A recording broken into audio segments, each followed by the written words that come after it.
ఘనమైనవి నీ కార్యములు నా ఎడల, స్థిరమైనవి నీ ఆలోచనలు నా యేసయ్యా. ఘనమైనవి నీ కార్యములు నా ఎడల, స్థిరమైనవి నీ ఆలోచనలు నా యేసయ్యా.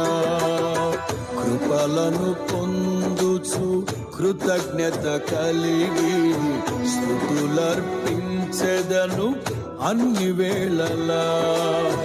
కృపలను పొందుచు కృతజ్ఞత కలిగి స్తుతులర్పించెదను అన్ని వేళలా.